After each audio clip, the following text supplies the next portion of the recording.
lwamanyani ngosisikelelo. Ndiyabulisa komama, kotata, kosisi, kobhuti nabantwana abancinci egameni lenkosi uYesu. Amen.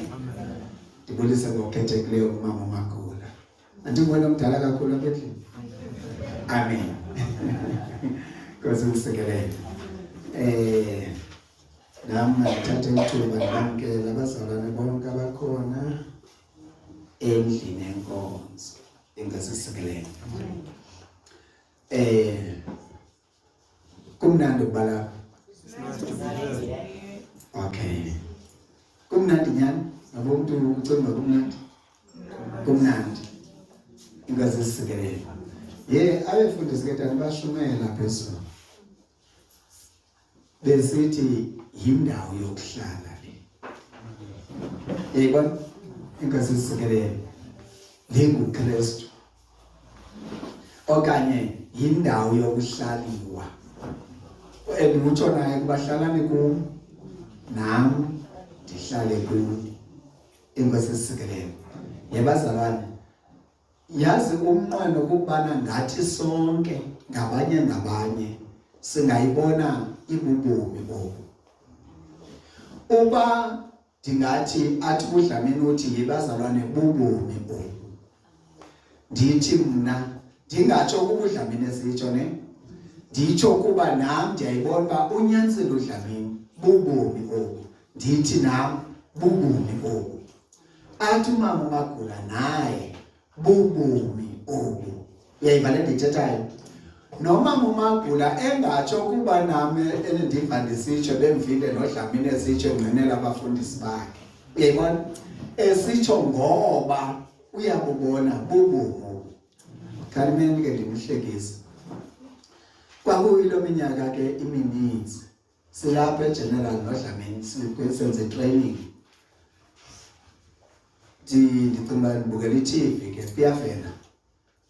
Ingathi esemonti le ntente. Tente enkulu kuyashunyelwa ngapha kuyavangela iintente zabavangeleke enkulu. Iyashumela ke ngoku umfundisi. How are you going to pay your bills? By faith. How are you going to do this? By faith. Yonke by faith. Kaloku wemonti igamela kusemaqhubhekeni pha. East London. Okanye ndifuna ntsho kanjani? East London. Isikhathi lalithi kwakho amakhaladi belungu yonke into. Ndiyamvuthi by faith bathi kuma iconnect le. Apho ndiza khona ndize kuthini?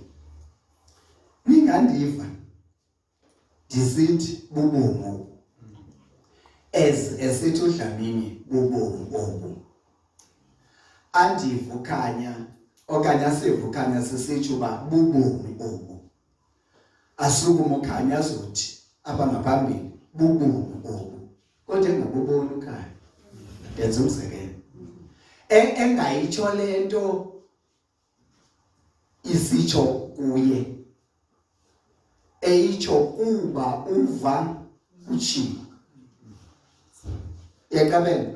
Ndithetha loo nto ke kandithi ngaske sonke singafikelela kule ndawo yoba ubani athi bubomi obu. Ingasisikelele. Hayi uyabona ke wena uhlala izinto uzenza sesithi siyakubona okanye siyakholwa nguwe qha usika izinto uzithi qhushu uchuku apha ngaphansi. Usamkelisa into kanti uzamkelisa uchuku. Umbona kanjani othi bubomi obu atsho kuba kusitshiwo? Na umehlula kanjani kulo utsho etsho nalo utsho kuba kusitshiwo? Masithi enye ingqondo ingathi luchuku kuba olo bathi abantu bethetha into enye ngohlobo olunye wena ubehlulahlule uthi aba bayithetha kuba bava abanye bahlala benjalo. Uyabona uba utsho entlokweni yakho kudinge ukuba ufumane le nto ndiyithethayo awayifumani. Ingasisikelele. Uyabona umuntu othi umzekelo yenze ba nawe ukuze umbone. Umuntu othi bubomi obu. Intoni obu? Obu esixhoseni into sisikhombisa.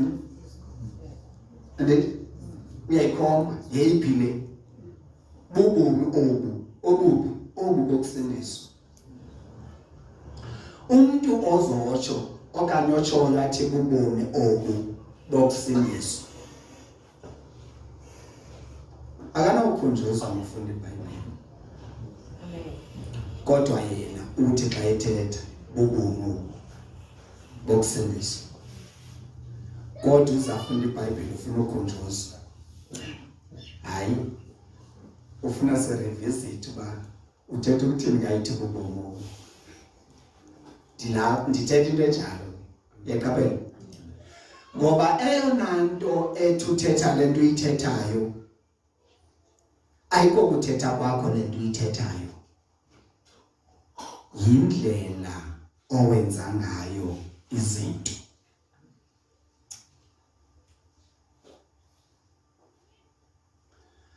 Angatsho umuntu athi sozawe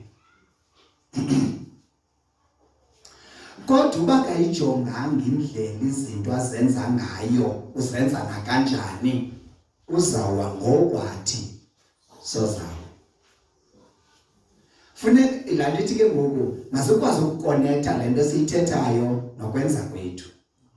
Eyona nto ithetha kakhulu bazalwane bethu yilo yenzayo kunalo uyithethayo. Amen. Anika sevane esiXhosa sithi ukuthetha ikokwenza. Ngamanye amazwi esiXhosa sithethi into asithi nje ukuthetha ikokwenza, kodwa sithi ukuthetha ikokwenza. Kodwa niyambona uba ngamenzi wayagrade apha kule nto sekuthiwa language ndenze yam. IsiXhosa sithi ukuthetha ikokwenza. Nanto ithi ukuthetha ikokwenza ayithethi ukuthi ukuthetha ikokwenza. Wenzani ubani? Uyathetha. Ukuthetha ikokwenza kanjani? Wenzani ba? Uyenza. Uyathetha. Akenzi into? Wenzeni? Uyathetha. Ngamanye amazwi ukuthetha kwakho ngendlela ethile akuthi kunjalo. Ungathetha ngendlela ethile. Hayi yebethweni mna ke ndiyanda ukwenza imizekelo elula. Banintsi abashumayeli. Bashumayela inyani. Kodwa bangashumayeli bonke bashumayela inyani, ufumanisa uba bambalwa bayiphi indawo le nyani bayishumayelayo. Uthetha ikokwenza. Ithi sithatha bayithetha inyani kodwa bayiphini. Uyithetha kwakhe kuthe uyayenza. Ukuthetha kwakhe kuyamenzela. Akumenzeli. Ushiyeka ngayenzi. Ikibe khona mozilonda phansi ke ndingathi sonke siyane siqala apho uninzi lwethu. Ubuninzi bethu lofumanisa ba uyakwazi uyithetha. Kambe nami ndike ndimangale. Ndike ndithi ke kandicinga ke mna kandibona umuntu eyithethe into engayenzi. Ndithi kandithi ubani kanti uyayazi le nto? Uyayazi le nto? Ubani uyithetha ngohlobo nje imele banyani yenzeka ngayo le nto. Kanti uyayazi le nto ihamba kanje ngoba ebunyanisweni ekuphileni akayambisi kanje. Ndibe ndithi kanti lapho ke ndibona ndakende ayikhona namaxesha nalike ndibenje. Ndiyithethe kanti ndiyithetha ngohlobo ndiyazi uba ihamba ngalo. Ngoku ndiyaziyo kwamna ndiyithetha uba kase ndiyenza ke nami ndikayenzi ngohlobo. Elo xesha kuDlamini wayeba nentshumayelo ezithi ndiqonda zilungise izindawo ezinje apha kuthi. Suyishumayela into engekakwehluli kwawena. Ndathi ngisoveza ndawo ezinjalo ke ngokuDlamini ndaqonda nje inyanisele kodwa le ngozi. Ngoba xa ingekakwehluli kwawena uyishumayela bani? Ave inamandla into oyithetha iphila apha kuwe kuqala. Amen. Iphila apha kuwe. Into ethetha ukuthi le ndawo isakubhidisayo khawume uthetha ngayo. Lixesha lakho lokuba udile nawe malunga nayo. Uthi usawuwela ke ngoku sawuyoyisa ungayifaka ke ngoku kwimiqulu yezinto ongathetha ngazo. Ngoba iBhayibhile ayithina bethuna ongqinayo okanye ungqinayo ungqina into ayibonileyo, othethayo uthetha into ayaziyo. So uyayithetha uyaza lapha ngoba ayikho nje apha kuwe senthi ba kuba ndiyithetha ndayithetha kanjani ekhaya ingajanga apha kuwe andiyazi mosibendo ndizadinga uyifunda make ndibediyeka ke ngoku kuyithetheni nokuyingqina ndizoyingqina ndithi lo hlobo utsho kanjani ngoba kaloku kufuneka ungqina uyibonile uba ilo hlobo ndibona apha kum kwandinje ndandinje ngoku kunje inyanisile laa nto ithi inkosi isikelele kuyavakala basekhona abantu inkosi isikelele njengoba kubonakala bengathi ukhona amakhiwane avuthwe nje kwamanye amasebe sekunjalo ungathi sebekhona esebeqalisile ukwazela ngamndleleni sebekhona okanye abakabe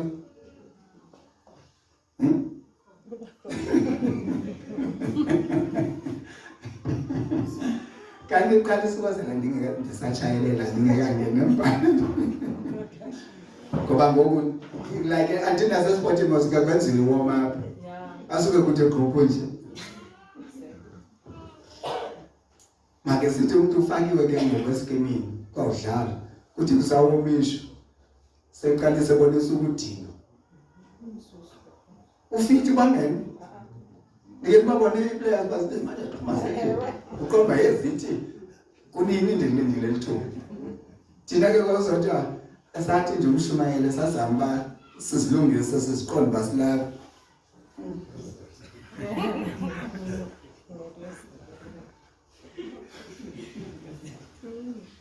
asilungiseni kuhlala inkosi isikelele imani ke phinde nginyathele le ndawo becinga zayinyathele xa ndicinga semchophe esquash ngoba endisembe usuku mapha uthethe into squash apho bana basezoba khona abantu abasijayinayo ne sesibe nendlela yokudila nabo amen ibalulekile laa nto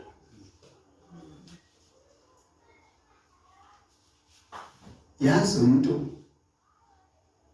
khawuyeke ukumhlasela nikithi umuntu amamele yazi ndikhula apha ekusindisweni ndiyandifumana understanding ukuqonda ukubana not ndake ngathi abantu sakhumbula pha kudala ndake ndanengqondo yethi ayiwanda kwamanye amabandla kushunyayelwa ntoni betyip Josh ndiyibona iphilwa phandle uyaqonda ndiqonda abafundisi ngoku ndaphinda ndajika ndathi nethu abanye bave kakuhle into eyiyo qha bagqibile bona babawuphila lona uthanda wabo and hayi wonke umuntu ophandle ophila ngendlela engeyiyo le ilizwi lithetha ngayo uyayazi indlela right so ke ngoku inyaniselo ndifuna siyinote engalithetha ngosquash ibalulekile uba siyibambe umuntu yebo bazalwane mamelani ke ngenza umzekelo masithi angeze umuntu apha kuthi ajoyine enamacici nawo yonke lento esinayo macici machain intoni dreads cut whatever make sithi akasenziswanga myeke awazi lo muntu ebesukaphi ubabe lapho umbone lapho ngenkonzweni uzofumana siba lo muntu ngelixesha ebesuka ebengayanga basenkonzweni beyapha bethanda khona wavala into ngathi kuyakhonza abangene ekungeneni kwakhe amkelo Yesu khawume ngotsikela into yoba kufuneka usuke ento khawume yazi uzofumanisa into yoba kasethetha lo muntu ukhona wabathetha kanjalo phambilini ndandike ndamva abana nemvaphi na ubana ndathi ndisindiswa ndabe ndidikwe finish ndim ngoba ndiyazibona apha ndifana nodo kanti xa bazoba sewafihla phela amacingo nala machain ndinawo uyayibona uba uThixo wasebenzile umsebenzi wena usafika uyahlasela ngofumanisa uba wena nguwe lo usafihla iQtex utsiba nje kulona uviyelela yena. Niyabona le? So la nto ithi bazalwane make sibhadle inyani indlela odila nomuntu. Umuntu umnika ithuba, yazi amaxesha izinto ezininzi uDlamini mina akangixelelanga uDlamini. Kumbona uDlamini akayenzi le. YeDlamini into ethini ngathi uyenza kanje nje wena awuyenza ohlobo lami. Uqhuba kanjani? Andicacisele malunga nalo ndawo. Uba iBhayibheli nesukwini ithi malunga nale nto ibuzayo. Iyo le nto ndiyenza kanje. Khanga ndihlasela athi ayikho ke le. Ayikho ke le. Yekwa ndithi izinto ezininzi ndizibone ezenza.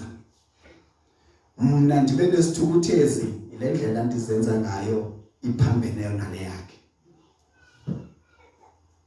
Niyayiva le ndithethayo. So if le nto ke ngoku ifuna nyani ke ngoku sipholeni sibe ngabantu abahlekihlileyo phi apha. Kudala ke sathetha ke hlobo zenkosi ngendlela yokuthetha nomuntu. Ibaluleke kakhulu indlela yokuthetha. Sathi ngibeka kanjani? Ke bandifuna uthi approach xa wedlala ngeSixhosa. Indlela yokuthetha, indlela luza ngayo emntwini. Yeah, kuba ungathanga usindisi wena. Ngoku izinto ezithethayo zingenapha elisindisweni. Utsho phofu kumuntu ebesindiswa izolo. Yeah, ke kuba ungathi kudala ngumzalwane nakanti balabandlaleni bekufundiswa ntoni? Uthetha kanjani? Uyabona izithetho zakho ziyamxhela. Kawubhekisa kuye, yebethuna kunzima kwezinye inkonzo. Nale ngabazalwane bakho bebesenza nale.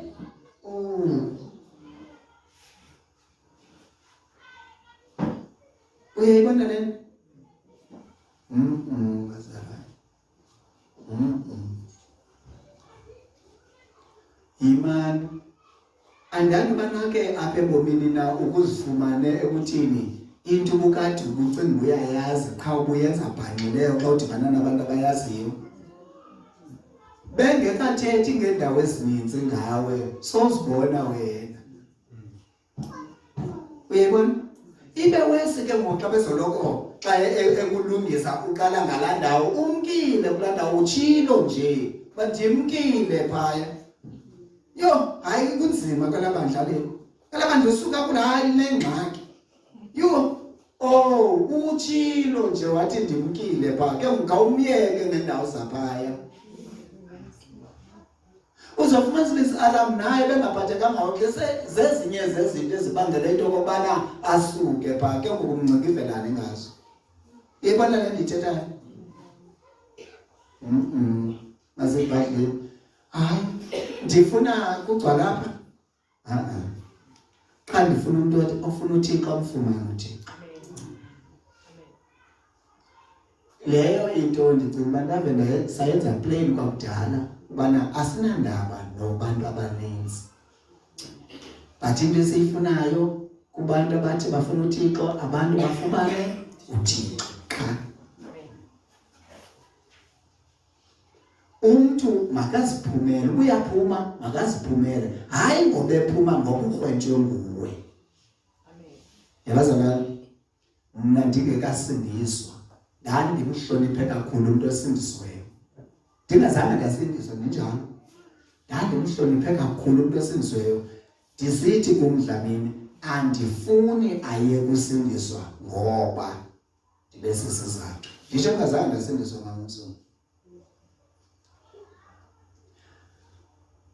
Ndingazi ke ngoku yintoni engamenelisayo yena umzalwane azawuyeka umzalwane ukusindiswa ngoba ukhutshwe nguye entsindisweni. UPawulo uthi kayifika kwindawo enje athi uba ngokudla kwami inyama ndiyamkhubekisa umzalwane wami lo naye wafelwa nguKristu, kungase kuthiwa ndityanga nalo nyama. Hayi ndingaziyeka sibindi bazalwane. Ndingawayeka amanqatha okanye ndoshisi. Uba kukho umuntu oqhubekayo kubona umfundisi afika amanqatha. Hayi. Ndijoyine uNosicelo phaa emiphungweni.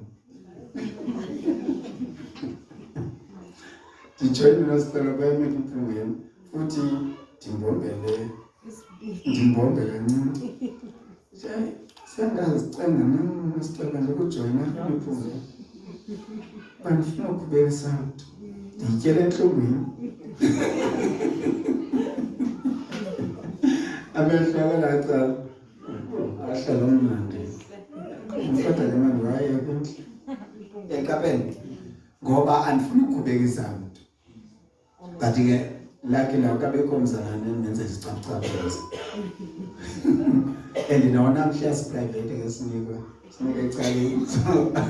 Akunofanele kuqhubeke mntu inkosi isikelele. Laa nto ithi iBhayibhile leyo uba jonga nokwabanye ukweneliseka. So ukuba izinto zihamba kakuhle kuwe konke kulungile. Uba uhamba kakuhle kuwe uze kuhambe kakuhle kuwe ke kube kulungile ukuba kube kumnandi bona nalicandwa lakho kuhamba kakuhle. iBhayibhile isifundisa loo.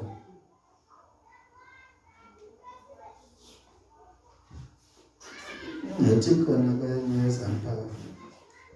Inhle futhi lebhena, ibhena ni inhle bazalwane ngoma mpeni. Inhle. Singamaqoqo kabawubili. Ubusifaka bezintweni.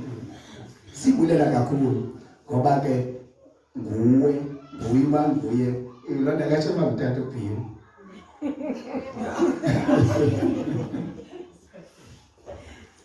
Kodwa ke iBhayibhile ithi okuhlanganisiwe ubani ungabehluli. So kunye kanti mambili mthibhini kanti inhle kanobana sizayizama nesiXhosa. Ngoba ke uzawuthi omnye ngizabe ngibenethuba ifundo ngomuntu okanye ifundi siyazi ithethe ukuthi ithetha ngathi lento i-emblem le phezulu le ilogo wethu ndithi emblem kaloku ukuxhego kaloku kulapha ilogo kamba ithi sawuba nje ke ngoku sindikhumbuze ibrand ye-United Saints Ministries nathi apha characteristics mamelani ke i-characteristics impawu ne ithi funeka ube nezinto ube nje ifana nomuntu ke ohamba nelogo ye-United Saints Ministries makaqale aqiniseke ubana unjiya kangangibana ndithi bazalwane even kwamna kusikuthi kuzoba bekunothiwa nabo ubuso be-United Saints Ministries masibekele ubuso bomntu phaa andinawuphakamiso bami okwangoku ndisarekhomenda ubukaDlamini simbekele uDlamini as ibrand ye-United Saints Ministries. Uba uzosebenza into ethi United Saints Ministries qiniseka ngoba masithi ndifoto umzekelo noba ndiposta ku-social media lelo yenu liposta ndithi United Saints Ministries senior pastor ndimepha asibani makanjani mangalake tutus ngoko nangoko umuntu kayibona pha senior pastor United Saints Ministries wonke wake wanibona ucinga i-surroundings awayibona kuzo izinto endandizenza zonke zithi come to play nendisezawuzenza sihamba ne-United States Ministries zawungathi take you. So yile nto ke ngoku ifuna uba ungazifota uzifake noba uzifaka phi na uthi unguwe xa uzibize wena ubuthi ungupastor Magade uba ngusisister Thuli Mtyope osindisiweyo zifake pha because wazifaka ne-United Saints Ministries yonke into yenzayo kodwa i-United Saints inje i-United Saints yenza lento ngabantu umuntu usho ngestatus sakhe mna ke to be safe ilena ndithi masiyisaveni brand yethu ibrand ukuthina ukuve kuthiwe mama uVukisake kule mibutho yenza umzekelo umbutho eyenze umbutho omkhulu kuthiwe ulihuqele edakeni igama lombutho uyagxotha okanye uyasuspendwa lo muntu ndandikade ngifuna ukudala uba ulihuqele leliphi idaka ngoba into evakalayo le nto ayenzileyo liphi ke ngokwidaka kule nto le nto ayenzileyo yimbi ngoku njengoba belilungu liphezulu lombutho we-ANC ithi le nto onke amalungu ombutho lo ochaphazelekayo aphezulu wenza kanje kodwa nguyedwa lo wenza kanje yeba into efuneka ngasiziqaphele lezo zinto ingasisikelele ndicela sityhileni iiBhayibhile zethu kwiSamuweli wesibini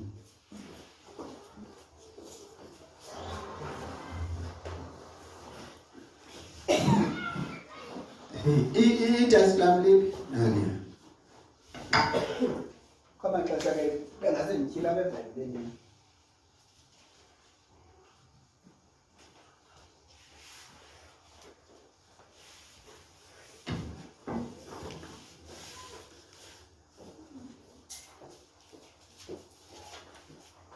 Samuel wesibini I think chapter ndichazile chapter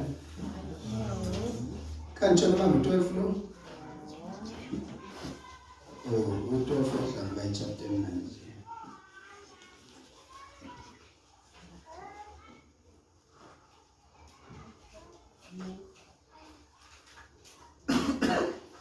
chapter 12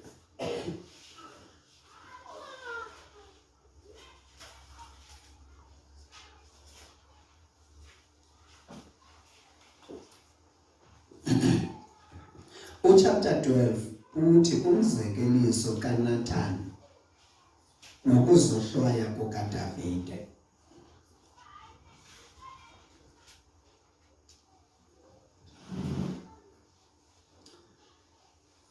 isibeninzi ke njengalezo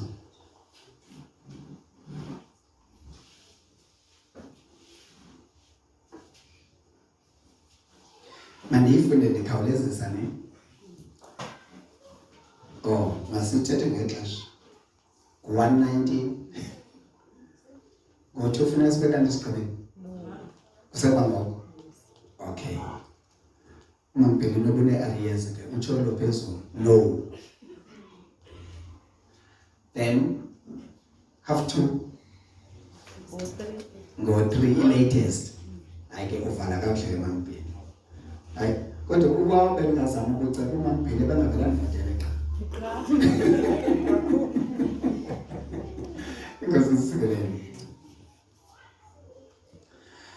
ithi uverse 1 uYehova wathumela uNathani kuDavide isizathu ndiyacinga ngoku make ndiyifunde ngobuninzi ngoba abantu abayifundi iBhayibhile ave kumnandi ukumamela lo mqolo ucatshiweyo xa ulazi bani xa ungalazi usokola bangulo mqolo ubamba ubhuncula iyo le nto ezaphetha ndifunda ngendawo eninzi ingasisikelele but ndicinga uba awona amagama siwafuna kakhulu ngala apha kuverse yesinje emvelo uba ugqithe kuverse 10 sifunda nje bale ngoku sifunde indlela izinto abezenza ngayo uYehova wathumela uNathani kuDavide uNathani yayingumprofeti ke ne yayinto wayengumprofeti ubani uNathani okay waya kuye wathi kuye kwakukho amadoda amabini mzini mnye enye isisityebi enye ilihlwempu esisityebi yayinempahla emfutshane neenkomo ezininzi kunene elihlwempu yayingenanto kuphela yayinemvanazana encinane inye ebizuzile yayigcina yakhulela kuyo nabantwana bayo ndaweninye yadla eqhekezeni layo yasela endebeni yayo yalala esifubeni sayo yanjengentombi yayo ndingathi phaya wayezama umkholisa ibingantoni nale nto ngoba kaloku kuthethwa ngoBhashebha qha umhlekazi akayazi. Kwafika umhambi endodeni esisityebi. Kwafika ntoni? Kula ncwadi kaMateyu kuthiwa yintoni la mhambi? Ngumqaba. Kwafika umqakwe wanqunqa. Inkosi isikeleni. Okay. Kwafika umhambi endodeni esisityebi eso. Umhambi yilangcinga ibhadulayo yalokuhla uDavide. Sanqena ukuthabatha empahleni yaso emfutshane nasezinkomeni zaso ukulungiselela umhambi lowo ufikileyo kuso. Sesuka sathabatha imvanazana yendoda elihlwempu salungiselela umuntu ofike kuso. Uthetha lana enzeke kuDavide. Okay. Wavutha kunene umsindo kaDavide kwindoda leyo. Wathi kuNathani, ehleli nje uYehova ngumfo wokufa lo ndoda, yenze loo nto. Akazazi bese sigwebo simisela yena.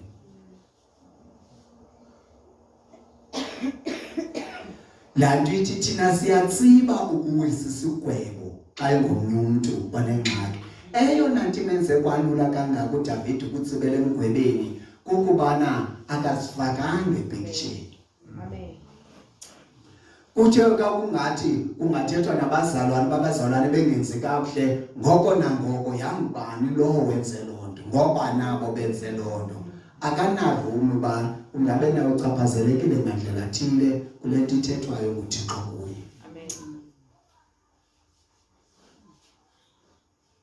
Ifundise ke ngokwakhona le nto ubana abantu abangazifakiyo emfanekisweni kulula kubo ukufaka ijudgment okanye ukuyisa isigwebo. Ngoba uDavide uba wayeyazi bana naye okanye ngaye yonke le nto ngeke kube nzima ukusikhupha noba sikhona enhliziyweni ubana singabe ufanele ukuba aphathwe kanjani lo muntu wenze le nto. Inkosi isikeleni. Phaya. Okay. Uthi verse 6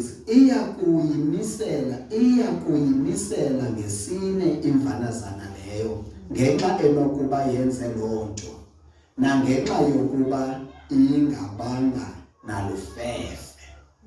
Yayibona? Thetha dagomele utshone ukhupha kwanda nokuyazi ngomuntu owenze nje akayazi banguye lo uyazibophelela. La ndithi uyazixhoma. Into ethela ukuthi ke bazalwane noba sidila neyiphini imeko umzekelo apha ebomini bethu khawuthi ngoku udila nale meko futhi uyazi kakuhle uba ayichaphazeli njengoba uyibona nawe bayichaphazeli kodwa khawuyazi uba ngenye imini ngakujikela okanye ngalapha kuwo okanye ngakufutshane nawe ikwenzeke ngokuloo nto uhlala uready uba noba nguwena noba ngosondeleyo kuwe kangakanani isigwebo yasazi singesisi. Ngoba kwabanye abantu ithi into ngokwayazi isigwebo sinje emntwini owenze le nto kawufumana siba nguye lo wenze le nto okanye ngosondeleyo kuye wenze le nto afuna uba ngoku makutshintshe ukuthetha.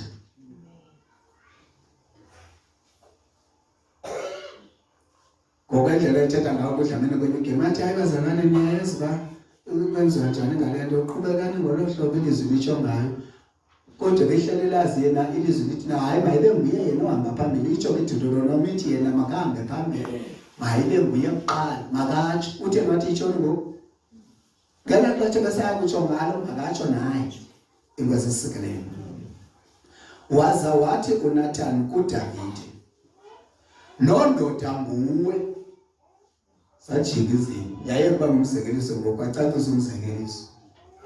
Loo ndoda yenze le nto nguwe lo ngoqinisekileyo nobava wakhupha amehlo.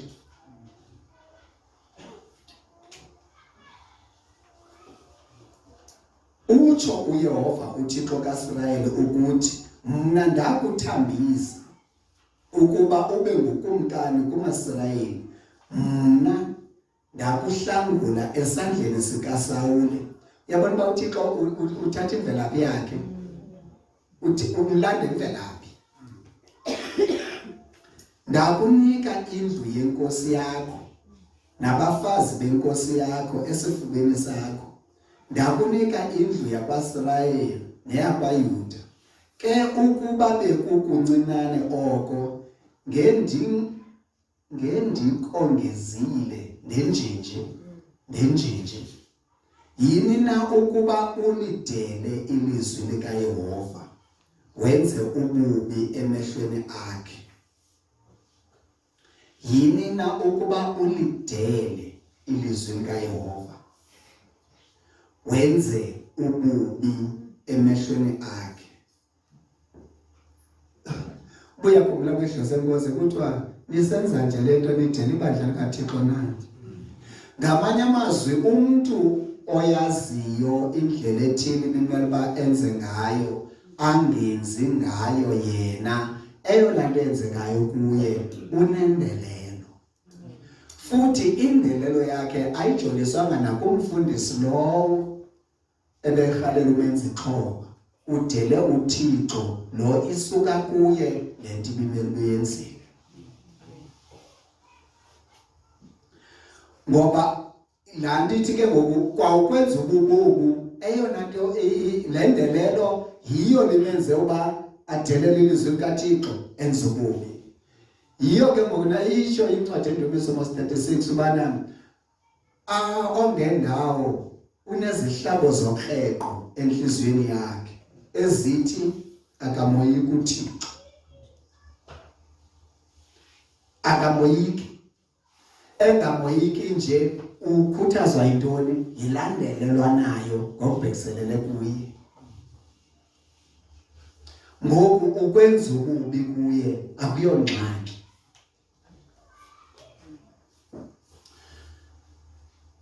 Ifanele incwadi yeNdumiso ethi abawuthandayo umyalelo kaYehova banoxolo oluninzi. Ndiya kulaa ndawo ethi babuthile ububi.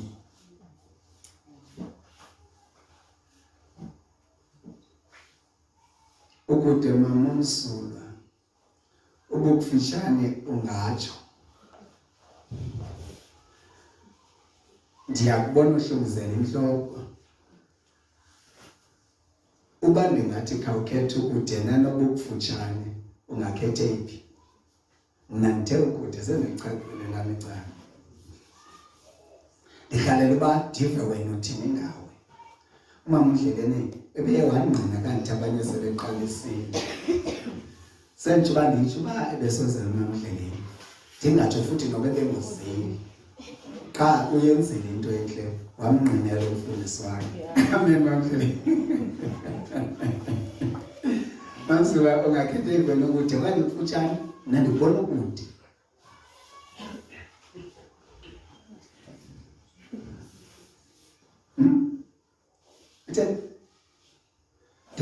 Mna ndizakusa kwecala lam longqinela uba ukude. Okay.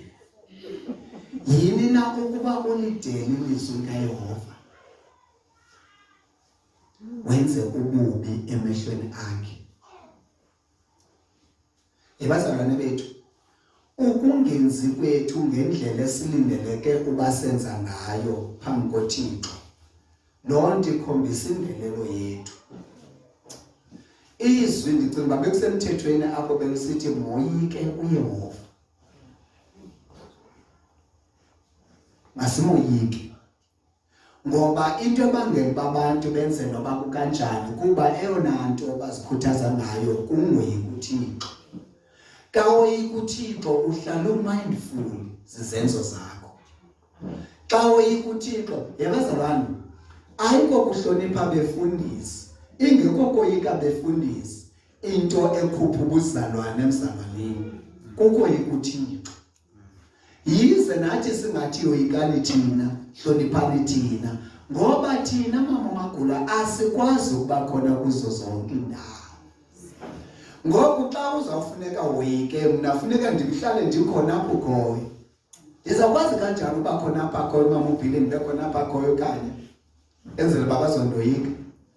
Kanti ke ngoku kasifundisana ngoba makoyika uThixo lo ukhona kuzo zonke indawo. Yabazalwane bethu, niyeke niyive iBhayibhile kwincwadi yeNdumiso ithi iBhayibhile kwincwadi yeNdumiso uqondele uThixo konyana babantu emhlabeni. Ithi ulowazi zonke izinto abazenzayo. Mamela ke.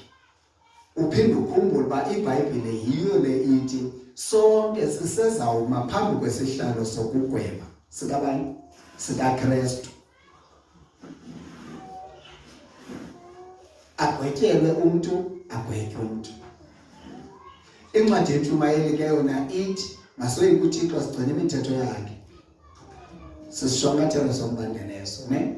Athi uverse 14, kuba uThixo seza kusimisa enkundleni yakhe yamatyala, esiphendulisa ngezinto zonke esithe sazenza kulo mzimba. Xa uThixo ephendulisa abantu mamundleleni akazudinga manqina. Ndivile itshilo iBhayibhile kwincwadi yamaHebhere ukuba sinelife elingakanana nje lamanqina asingqongileyo. La manqina akawadingi uThixo. Yebo, nawe azawunqina. Kafuneka engqinile. In fact anike report insuku zonke ngathi phambi koThixo. Ayithi uThixo usibalela amanyathelo eenyawo zethu. Wazinqune nani lenwele enhlokweni zethu. Udinga amanqina ntoni? Ngoku bebala amanyathelo eenyawo zethu umntakaBhili ebengayibonanga laa nto bendisiyoyenza. Kwangoku ndiyoyenza uyazi ubana ndingekasuki uba ndizawusuka ndiye. Udinga amanqina ntoni? Iphinde isixelele encwadini uMisa ubuqondele konyana babantu uyazibona izinto abazenzayo. Ingqina lilothini kanti? Eloba lithethe uba lo muntu uyenzile nyandelo. Ke ngoku xa ndikubone ngokwami, hayi mani kaloku bani, mani bazalwane. Awukavi uthethe nomntu umbuze ngento aphike. Uthi awukwazi ukuphika kum, ngabe ndikubona wena. Ungaphika komnye umntu. Futhi asawuqonda nyani uba umbonile nyani uyehla. Sekudinga amanqina nje kungoba unento ethi ubungekho. Awuyazi. Usawuza nabantu bebekhona yamgqiba. Inkosi sisikelele. So ke ngoku ezi zinto ke kusho uba sizibambeni idlozi. Mamela, uyabona behlizweni yakho uyaphikisana nale nto bana le nto ukubangela ubilizwi likaThixo ungalithobeli udelele, uzawuqhubeka umdelele uThixo. Kanti uba inhliziyo yakho ngumuntu othukayo bana yeyi bendingathanga ndayithatha ngohlobo. That means wena uyinikanga ivelu eyifaneleyo. Make sithetheni nje. Ukuba ndithi kuThuli, Thuli yenza ukuthi nokuthi. Uba uThuli uyandoyika uzawuqinisekisa into yokubana wenze konke okuyabe ndikutshilo. Kunqwana ukubana uThuli akandibali noba ndisisiciko seyiphini imbiza uba ndisiso sona isiciko. Kazi kwenza neyoqala. Andimbali noba sisiciko seyiphini imbiza. Masiqale phaa kokubana ndisiso sona isiciko. Phambi koba sahlule uba ndiseseyiphi imbiza. Ndisiso sona isiciko. Andisiso. That means akathethi ngawo. Yebo, ngamanye amazwi ithi le nto athi umntu ka uthetha okanye masithi xa ethetha ngomntu othile athi akambali nombala okanye akambali nokusisiciko seyiphini imbiza. Uthi kum akaxabisekanga kwantlobo. Masithi ibingunasicelo. Bathi ka ethetha uSindi, hayi utata uqinisekelisile uba masiyenzeni le nto. Ndiyaboyika mna utata ndifuna ungayenzi into ethe mayenzeke, andihoyanga kwalo tatakho. Kamandi kandazi ndinjalo kandithethe noSindi. Andihoyanga kwalo tatakho. nyhani akazuyenza kanto ngokwalamazwi bewathetha. Lamazwi bewathetha bengasuka emilimeni yakhe, asuka enhlizweni yakhe, akambali enhlizweni yakhe. Sentsho uba ungayifanisa nawe, yenza umzekelo njengona sicela. Yithi ke ngoku ukungayenzi uThixo into athi yenze, ithi loo nto umdelile. Uba wenza ububi endaweni yokwenza ukulungisa njengelungisa, ithi loo nto uThixo eyona nto ingxaki yakho ayikho ungayenzi into uThixo afuna uyenze. Into ofuneka udile nayo wena ukudelela uThixo. Ngamanye amazwi uThixo kutheni umdelela nje? uThixo umbone ngulo Thixo wena.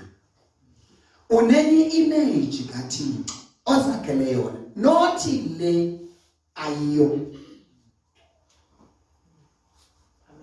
Yandiva kutheni umdelela? Yima. Masithi sitshintshe nasicelo ngomama kaBukani. Uba umama kaBukani undidelile, eyona nto ibangela uba andidele, akandinikanga lixabiso lam, undinike elinye ixabiso ngokweyakhe indlela yokuqala. Ubana umntu ololo hlobo ke aka-any respect kuye. And as such, nam ndifolisha kuloo category. But beke ke ngoku umama kaBukani wathi xa endijonga abone umyeni wakhe, athe uYesu xa ethetha kuye ngaye wathi mhloniphe ngembeko obuzawundinika yona uba bendiphambi kwakho, uzawutshintsha indlela yokunditreata. Amen. Uzawutshintsha indlela yokudila nam ngelo xesha ngoba undinike ixabiso lam. In fact ufumene ixabiso lam uba lithini ixabiso lam kuThixo. uThixo uthi makandiphathe ngale ndlela uba uKristu ebekhona phambi kwakhe bezomphatha ngayo. Amen. Then ke ngoku ukungandiphathi kwakhe okanye ukundiphatha kwakhe kakubi endinike le yakhe description, kuthetha ukuthi ayena mntu angambali nombala akuneyim nguThixo, nguKristu langambaliyo. Kake lo Kristu umelwe ndim apha phambi kwakhe. Make sibhadleni kodwa. Amen. Inkosi sikelele. Ngoba xa sibona izinto kakuhle siza kwenza izinto kakuhle. Angathi umuntu nala libhaxa kubantu abasindisiweyo, mayibonge inkosi thina singasindiswanga. Yakhe kubantu abatshatileyo mayibonge inkosi thina singatshatanga. Hayi Dlamini. Umbhalo uthi ungamthanda kanjani lo muntu lapha. In fact ungamthanda kanjani uThixo ungamboni, ungathandi lo muntu ucanda kwakho umbonayo. Uba awumthandi lo muntu lapha canda kwakho, wena uzithandela uThixo, ithi loo nto sisibulala muntu. Futhi ulixoki akho kwathanda olukaThixo luphila kuwe. Ngamanye amazwi akho kwaThixo umthandayo. Ukuba uyamthanda uThixo uzoyibonakalisa loo nto ngokuthanda lo muntu lapha canda kwakho. Amen.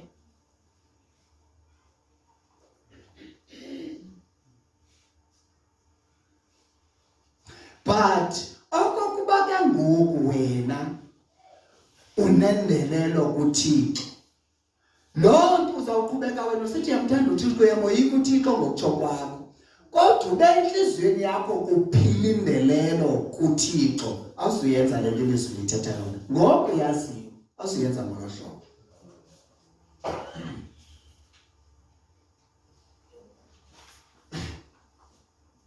Awuzuyenza ngolo hlobo. Ingxaki yakho ayikho kubana udele umfundisi, udele ibandla. Hayi, angachaphazeleka umfundisi ngandlela thile, lingachaphazeleka ibandla ngandlela thile, kodwa eyona ingxaki apha kuwe kukudelela uThixo. Ngangoba udelele yena nelizwi lakhe liyinto engedwa apha kuwe. Ndithe kaloku makesithethele kumuntu. Siyayazi sonke njengoba senzile ukubana xa kuthetha umuntu omdelileyo mama uMagula, awukhathali nobe beyale zinto nakuwe uze ungamva. Nokungamva kwakho akuthethi into ngoba ubuhleli nokubumvile ungazuyenza. Yile libangela uba uthi ngokungamvanga ungayihoyi. Ngoba noba ubumvile bekuhleli kufana ungazuyenza. Xa umlindele uba makabuye azobona ukuthi yaqona into engxaki yakho kumdelela. Kodwa umuntu omhloniphileyo nomxabisileyo uthi uba uyale zinto kuwe ungava uba uthini, uzikhathaze ngokungeva kwakho, ngoba awufuni ukumphazamisa lo muntu, ngoba umxabisile, umhloniphile, uyamoyika. Iwesibu uyamoyika ngoba uyayazi ubana uba ndiyenzanga ngohlobo ayibiza ngalo izawundibeka engxakini loo nto.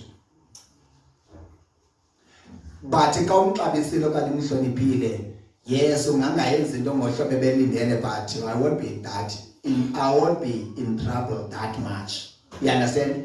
Kodwa omoyikayo awufuni kwanto because uyayazi uba koba out, koba kuphandle ngamba ndenza ngohlobo. Yiyo le uThixo ke lathi masimoyikeni. Ngoba uyayazi uba sike sazibophelela ekumoyikeni uThixo, asisiba neproblem ukwenza le into ayitshoyo. Niyayibasha bazenkosi.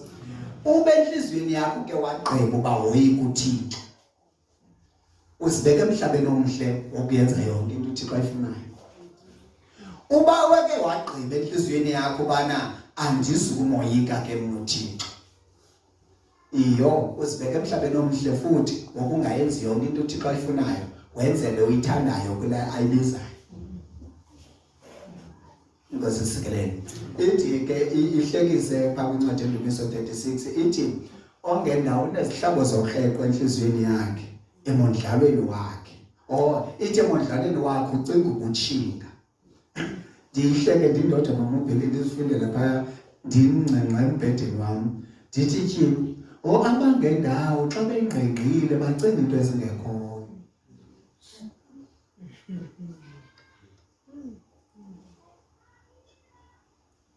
Ifuneke ngokuba khawubuyele kuwe nawe.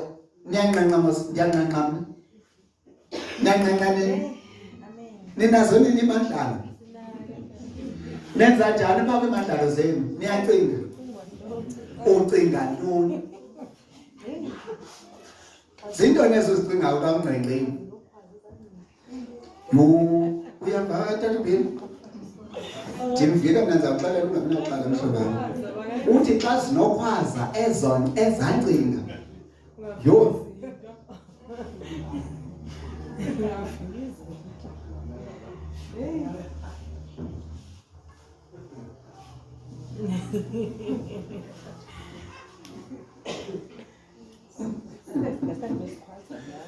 Yes, and we are about Ukwakona. Uyamvukakona uthi xa zinokwazi ezancinga. Zezokwazi apha ecaweni. Lo. Hayi andifuni utsho uba my mistakes. I'm not just because I'm never. Uyaqabela? La ndithi ke ngoku ebazalwane iBhayibhile masiyifundele basifunda pha kuyo. Amen. Ngoba yazi andiyazi nase kaniyeke makasiyekele iBhayibhile uyifunda sozela mama umsolo. Yazi bazalwane iBhayibhile ilizwi likaThixo linamandla okusitshintsha mama. Sibe babantu uThixo afuna bona apha kuthi. Yazi into endimangazayo ntakabheli kubana nathi siyathanda uba ngaba bantu uThixo abafunayo. Amen. Ayisebenzisani nathi ke ngoyiBhayibhile. Kodwa iBhayibhile xa ifika ke ngoku ithetha loo nto ibe ngathi idimanda matshi. mamelani ndinixelele. Ndike ndanayo ingcinga egezayo apha kumantloko taTuBheni. Yayisithi loo ngcinga, ndaphiliswa apha. Ndikhumbula sisemzimkhulu eMagazini. Uyazibhedlela sabantu. Uthi umuntu athi, hey, ndandifika apha ndingawutyi umngqusho apha, ndancedwa apha, ndanyangwa apha, ndawutya umngqusho ngoku. Hayi kaloku uthethele emhlungwini kona yonke into sesigulo. Mamelani ke. Yayisithi ingcinga egezayo apha kumdlemeni. Kwashumayela wena futhi uphila kwami. Yibethule eBhayibhelini yanisho uncwadi edumiso. UThixo wathumela ilizwi lakhe ubani? Asiphilise. Yayisithi ingcinga yami. Apha ingqile ngenani nayo mna. Umfazi wami ngikazomthanda kakuhle. Uthe nini ngidelela. Undenza ingxaki ngokuba ningamthandi kakuhle. Ngithanda nje ngizamkenkishela. Chini. Udlamini wayeshumayela kwezo ndawo kuba nina madoda ninikwa umyalelo bani bathandeni abafazi benu. Azothi uDlamini ke ngoku uba ke wena uYesu wakuthanda kuba usenza kakuhle ungangamthandi kube senza kakubi. Kodwa uYesu wakuthanda ungathandeki usenza kakubi unyanzelekile umthande ngokwanjalo. Ndaqonda yini? Anasizathu. Amen. Uzoqhubeka emosha ndimthanda ngokwandimoshileyo. Andikunika certificate, andikunika certificate. Mamelani ke. Into endayithandayo ke ngokulondawo kubana nditsho nokubana singaxabaneka kanjani futhi ndinayo into ethi nayo unenjalo. Uyandithanda qha irrespective uba ndenzeni kuye. Noba sesixabana kanjani loo nto ayichaphazele ukuthandana kwethu. Ihambe yayiline parallel lethu school. Himani zawuthini ke ngokanti parallel. Two parallel lines never meet. Ndithethe mathematics ke. Ndifuna uzoba le nto ngamazi parallel. Niyayibona le balance wento ezijaba endlebeni zezinto. Yithi bisuka kule ndawo iqala kuyibona kuyo ihamba ithi nto. Nale isuke ihamba ithi nto. Zawudibana ndawo. Soze zidibana. Zilines ezimbili ziparallel. Ilento enzeka ke kum enye yothandana kwethu. Enye iyawumane ivela ke yoxa sixabeneyo siphinde ziyilungisa. Leyo xabane ihamba indlela yayo. Ayibuyi zochaphazela leyo vana kwethu. Nyandile kanjani uthando lwethu lu unconditional. Akandithandi ngoba ndimphile imali. Ndimthande mna ngoba ayinele. Ayinele ngani ayinelanga sheke ndimthande. Ikhilo nto bazalwane bethu masibambeni. Inkosi sikelele. La nto ithi kapho ndiza khona. Le nto uThixo athe yenze sofaka icondition ukuthi bakafakanga condition. Amen. Amen. Eyami into kuba ndimthande qha akukho zimeko ekuthiwa mandimthande phansi kwazo ndimthiye phansi kwazo. Kuthiwa mandimthande qha and irresponsibility yami leyo luxanduva ngamona. Amen. Futhi ndinento ethi Dlamini uba sonke singabatshati besingayibamba kulaa ndawo i-divorce kungeziphinde ibone phakathi kwethu taTuBheni. Ngoba xa enze loo nto beningalindelanga bayenze ayichaphazeli ithandana kwethu. Sawuathenda yona leyo as into i-stand alone izimele pha. That means i-foreign kule relationship yethu. Ayiyo part yayo i-foreign. Xa sidila nayo separate umtshado wethu. Kangangoba akho nto uba uveri max ezithi uba siqhubana kanje engathi asizuya ndawo kulo mtshado. Habo sawuthela lo mtshado wethu ngokune T's and C's ezizabe zithi qhi. Uyabona uba uvula ikhoba lokubantu usathana akuhlokoza. Inkosi sikelele. But ke yonke lento ke hlobo zenkosi uba sonke umuntu nomuntu angavele azitshixele azifiksele koyike noThixo. Sonke sizawudibana central kulaa ndawo yokoyika uThixo. Uba ndoyika uThixo Didibane noDlamini esoyika uThixo soze singquzulane noDlamini. Ngoba kula area oyika uThixo kuye ubana sixabane naye oyika uThixo ngayo base axabane nawe. Saxabana ngolo singabe. Mhla sithe saxabana noDlamini sobabini siyayazi ba silukho nozandla sochaba kulento. Sobabini sijonga lona. Asawuthi ungaliboni ke ngoku. Ngoba ujonga uchaba namjonga uchaba. Uchaba ndilujonge ngapha kwakhe hayi phambi kwakhe.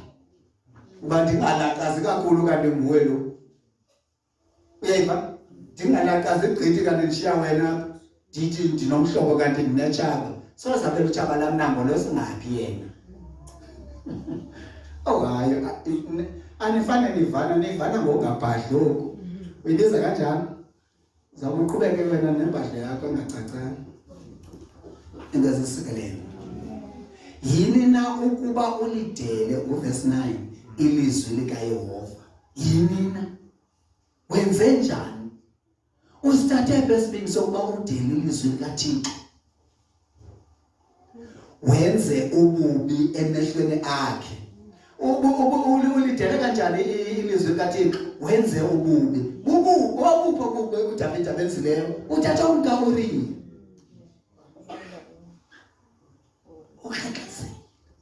Amen. Umthetho ubutsho ocacileyo wama wayivesi uze ungaxexezi. Usithathele ke ngoku isibindi sokwenza lento uThixo athe usungayenzi. Mamela ke mhlekazi. Yikumkani ke lathetha nawo umprofeti. Mamela ke mhlekazi. Ububobu ubenzilela kuyo ngxaki. Ingxaki yindelelo nayo kulo uthe uzungenzi lento. Into sesisikele. Wenze ububi emehlweni akhe. Umbulale uUriya umHeti ngekrele. Nomkakhe umzeke abe ngumkakho. Umbulale ngekrele lonyana bakaAmoni. Ke ngoko ikrele okay uyohlala. Mamela. Uyayiva uthi umbulale ngekrele lonyana bakaAmoni. uUriya ubulewe emfazweni. uDavid ulapha eBhondo. Kodwa ngoku akuthiwa ubulewe emfazweni, kuthiwa wena umbulale ngekrele lonyana bakaAmoni ukuze afe uUriya. Mamelani elimenemene. Hayi umhlekazi wameneza ukumkani. Ingasisikeleyo. Sithola amagama amasawahambe sanoba uwathethe ngekumkani. Hayi wameneza umntanekazi.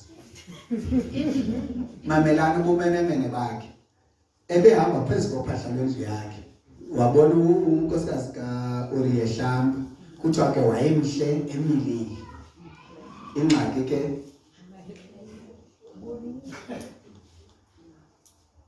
hayi wazozibuzisa kule ndoda ingaphakathi. Ngale nkosikazi ehlala apha ekungenaneni.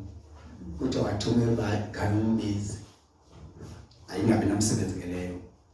Wabuya ulo nkosikazi ngemini wathi kumkani ndinzima. Wathi kumkani okay phinde endlini yakho.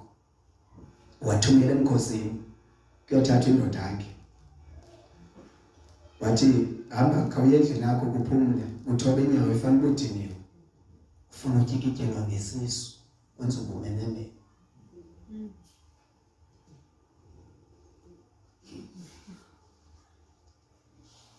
Ongathi imikhwa eyenziwa ngomakoti ngoku.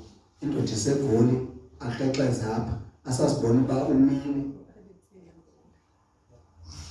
Abe nengxaki ephuthumileyo eyofuna uba ayofika emyenini. Ufuna utyikityelwa ngesisu ngomakoti.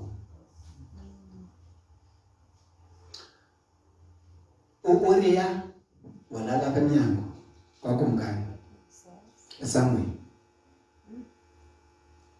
Hayi waxelela ukumkani ayenga laa ndoda. Kodwa hayi uthe ungayophumla umfazi wakho. akakuthoba inyawo wathi abantakwethu basempini mna ndibuye ndiye endlini yam ndonwabe nomfazi wami oza kuthi besempini yona ukwazi uyenza loo nto kungcono ukuthi ababuyile ungenani. Licebo likaThixo uba idandalaze le nto aza kuyifihla. Kunevesi bazalwane apha eBhayibhileni ethi there is no plan, no insight, no wisdom that can succeed against the Lord. Akukho bulumko, akukho ngqondo, kungekho kwazi okunophumelela kuchasene noThixo.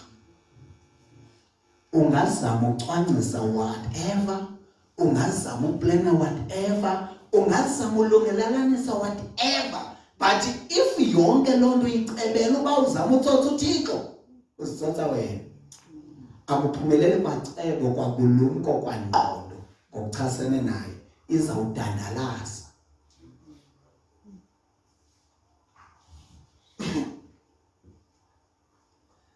Ke ngoko ikrele aliyikumka endlwini yakho. Kwisigwebo sale nto ayenzileyo, uverse 10. Ke ngoko ikrele aliyikumka endlwini yakho naphakade. Yibona into esibizele yona? Yebazalwane, uthi uDlamini ngenye imini esherisha athi ungayenza le nto yenzileyo iphikisana nelizwi likaThixo. Akuxolele yena, kodwa imiphumela yokwenza le nto yenzileyo yona uzojongana nayo. Amen. Ngoku kuyisiqalekiso sokuphikisa ilizwi likaThixo. Ikrele soze lisuke endlini yakho naphakade. Amen. Ngenxa enokuba undidelile, wamzeka umka Uriya umHeti. Uba besingathetha ngithi ngwale mihla waxexeza ndithe ungaxexezi, wayenza le nto ndithe ungayenzi, whatever, ngokufana nawe. Wangumkakho, utsho uYehova ukuthi ndikuvelisela ububi obuya kuphuma endlwini yakho. Le ndlu wenze kuyo ububi izaba ngumthombo wobubi.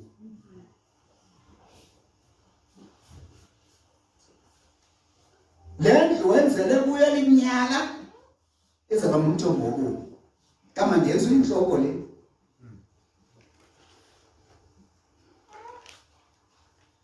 Ndibathathe abafazi bakho emehlweni akho, ndibanike ummelwane wakho alale nabafazi bakho phambi kwelanga eli. Uthi uverse 12, ekubeni wena ukwenze oku ngasese, ke mna ndiya kuyenza le nto phambi kwamaSirayeli onke naphambi kwelanga eli. Uyenze ngasese le nto thatha umfazi kaUriya uBhasheba. Uthi kuThixo le nto yenze ngasese ndizayenza apha kuwe emehlweni amaSirayeli onke esidlangalaleni, ndiza kuyidandalazisa. Wabuvelisa ukuba buphuma endlini yakhe, wavukela uAbsalom unyanakhe, wafuna uthatha ubukumkani ngokwakhoyo. uAbsalom nelafana kuye lo wavangela emashoshoshweni akhe ngokwakhoyo, walala nabafazi bangayisi. Emini ithi iBhayibhile bamenzela intente amaSirayeli emlontsha mos. Athi ngena avu David ngoba ukumkani kuthathile kuye, ngena apha ebafazini bakhe. Ithi iBhayibhile wabaqonda uba ukuyenza kwakhe le nto Absalom uzilungisile kuDavid wayisi.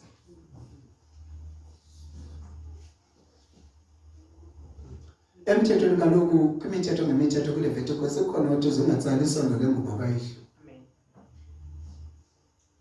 Awukwazi ukulala nonkosikazi katatakho. Ithi loo nto muzulala nonyoko. Inkosi Inkosi esikheleyo. Amen. So mamela ke apho sikhoyo ke ngokubana masilumke kwizinto esizenzayo. Ngoba ngezinto esizenzayo singamelwanga phofu basiyazenza sitsala ububi buze kuthi thina singobantu bobubi bazalwane. Amen. Asingobantu bobubi. Kodwa izenzo zobubi kuthi esithi sifumane sizenze zidontswa ububi ngendlu yabo buze kuthi. Futhi abuyeke ke ngokuthi ngoba wohlwaya lento kaloku kukhumbula besike safika kwindawo ethi uThixo uyamfundisa umuntu nangehambo nzima. Amqoqa indlebe ngembandezelo ngoba uyingcungela kumba wokufundisa. Uyayazi indlela yokuba umuntu azayenza into ofuneka amthini. Uyayazi ba ukuzeve njengoba engulotamo olukhuni uzawuva kum intamo elikhuni njalo uzabona yena bana okuqinisa intamo akundincedisi xa kundikhupha apho bendingathandi nam uphuma khona. Inkosi esisekeleyo. Sifunda verse 12 ne. Ekubeni wena ukwenze oko ayibesifundile ne. Sibuthi verse 13 ngo senza yethu. Ufuna senza kanyana uthi yes. Wathi uDavide kuNathani ndonile kuYehova wavuma.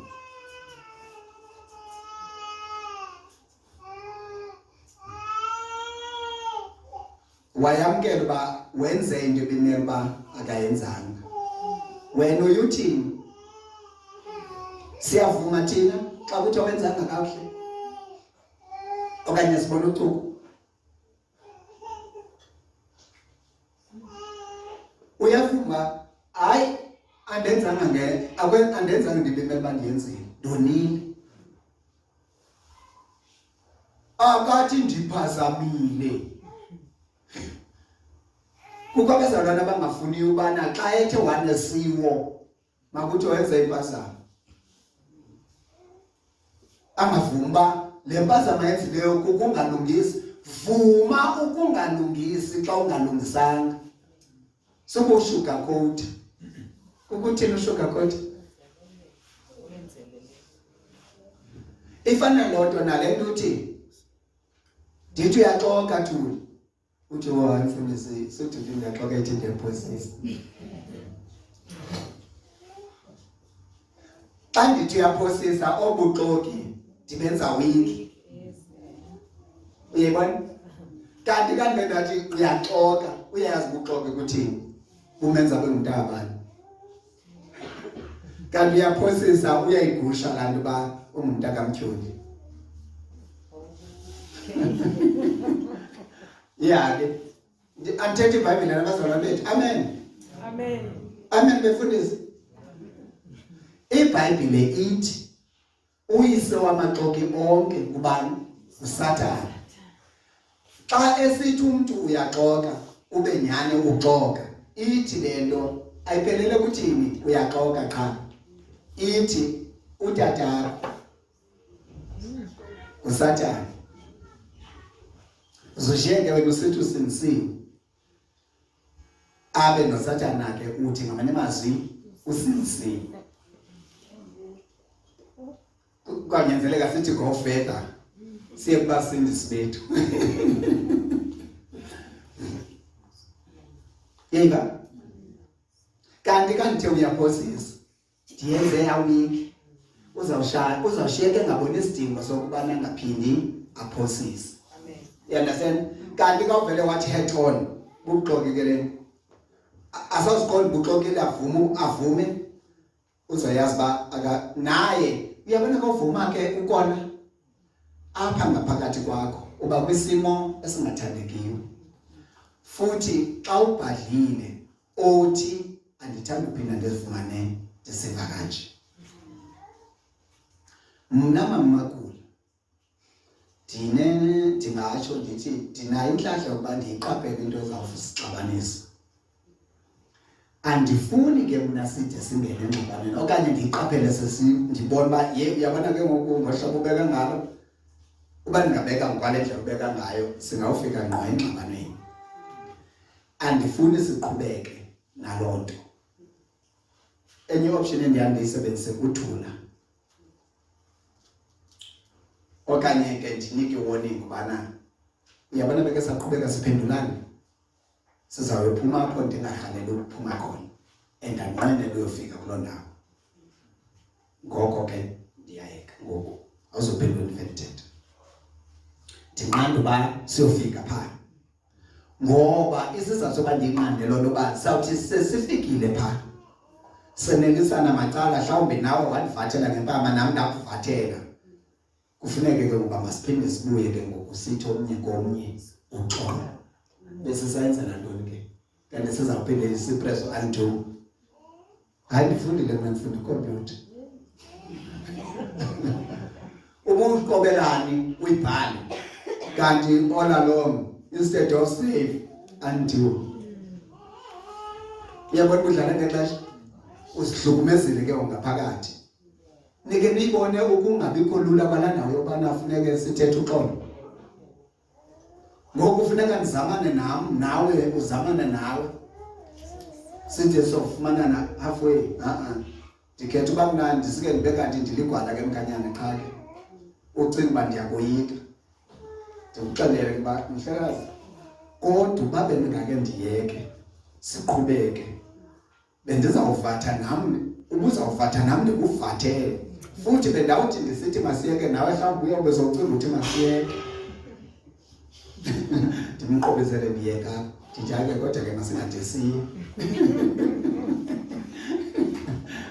andifuni siyofika apho ingwesisikelelo ngoba kukho lula kasofike phaa kwanamzuzu uxabeneyo nditsho noba ungathi ngasomthuke umthuke kodwa emveni kokugqibela umthuka sibuyela kuwe zonke sikuxelele ezazithuko zakho uba awungomzalwane and awukwazi ukuthi ndinguye ba hayi sazela sakho sixele kakuhle uba awungomzalwane xa unje and uyazi uba inye indlela yorestore ubuzalwane bakho kukuya kuye ucele uxolo. Uthi umbuzo wami ubuqhubekani ubona uba imozulu kekelele kuthini kunethe xa inamafu kanje uqhubeke uyiqhuba nawo ngoba imimele uvele warhoxa ukuzenza safe ingwesisikelelo. Ndoni wathi uNathani kuDavide naye uYehova usikhwelelisile isono sakho akuyi kufa. Kaloku ke xezileyo ukuthi abususe nengcambo kubi kwaIsrayeli uxolele ke ngokuba ngafi ngenxa yale nto ayenzileyo kodwa akayiphephanga imiphumela yale nto ayenzileyo yiveke nansi nakho apho besibhalele khona benthe kaloku apho sibhalele khona kusemveni kwevesi ezinje emveni kwevesi yeshumi ezinje ke ibingufu okanye uthi verse 14 oyena sibhalele kuye kodwa ke ngenxa yokuba uzinike ithuba lokunyelisa iintshaba zikaYehova ngale nto nansi into endifuna sibambe andiyazi esinye iBhayibhile sibeka kanjani kodwa ke ngenxa yokuba uzinike ithuba lokunyelisa iintshaba zikaYehova ngale nto abesesithi ke unyana omzalelwe ngulo mfazi uyakufa ngenene. Khawufunda verse 14 kwenye iBhayibhile. Kodwa ke ngenxa yokuba iintshaba zikandikhoyo uzinike ithuba lokunyelisa ngenxa yale nto uyenzileyo. Ndicela siyibambe le ndawo le kodwa ke ngenxa yento kokuba iintshaba zikaYehova uzinike ithuba lokunyelisa ngenxa yale nto. Ithi le nto ngamanye amazwi nansi intente yami zayimisa bendisatshayelela phaa kodwa ke ayizubande yona into le ndiyithethayo siyinotile phofu nalingasentla ne xa wenze ithi le nto kodwa ke ngenxa yento okubana iintshaba zikaYehova zinike ithuba lokunyelisa ngalento umntwana lo uzakufa.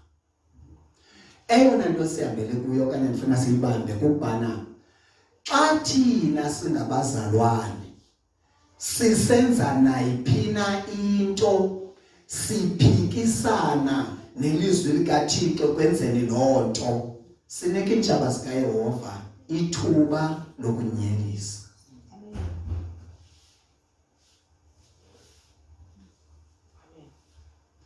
uThixo uthi kwenye indawo eBhayibhileni usenyulile ukuba sibe luhlambo olungcwele. Ndicinga kwincwadi kaIsaya bandiphazame apho athi nisizombo sam nina abantu abaliqhayiya lam. Ngoku xa ke ngoku ithi umzekelo ngoku ubona mna ngoku kuthiwe ndinenkazana samwe, ndinike iintshaba zikaYehova ngaloo nto ithuba lokwenyelisa.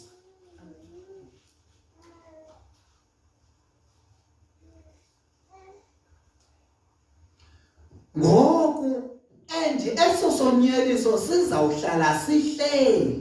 Nditsho noba bekungenzeka ndidlule ndiguge, kodwa yilaa United Saints yayinotata umnuka leyo itshoyo aqalaze kanjalo ngoba yaqonda uba inotata umnuka. Athi umntu ewe yona kanye athi ya ndikuqondile uba yiyo ngoku akuthethe ngotata umnuka lo ekhonza notata uyini lo wenza ukuthi.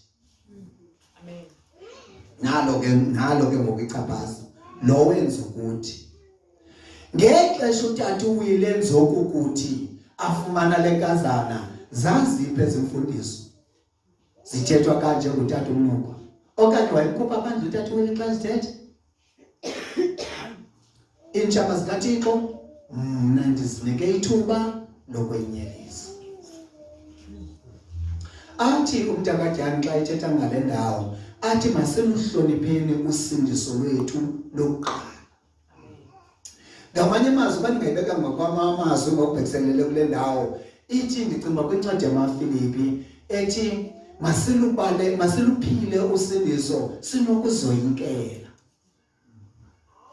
Yebona sizigcine singenasiwo ngoba isiwo senza ichaphaza kulo msebenzi uThixo awenzayo. Nabantu ke ngoku bokugxeka sibanike into yokuthi bagxeke. Bayifumana kuthi. Mamelani.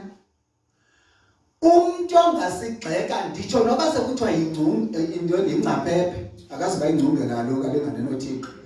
Noba sekuthiwa umntu yingcaphephe yokugxeka noba into ayinagxeke uyigxeke ibe negxeke. Uba uyigxeke suka ngaphandle ngezinto azithatha ngaphandle usishiya singenagxeke. Usishiya singenagxeke.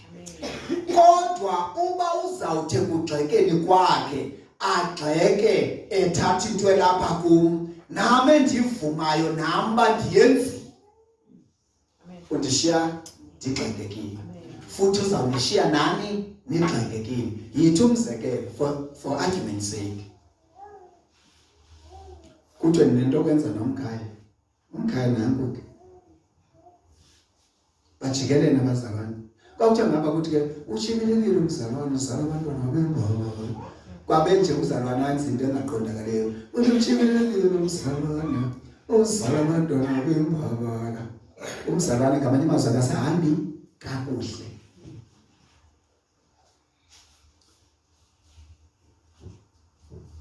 Thuthuzi nako ndishumayela samwe bawuthi abantu besathethekile lo ntshumayelo ushumayela umfundisi weLindoni uthini inkazana leya yakhe yasemila sebelekile. Uyayibona yonke loo nto yonakele.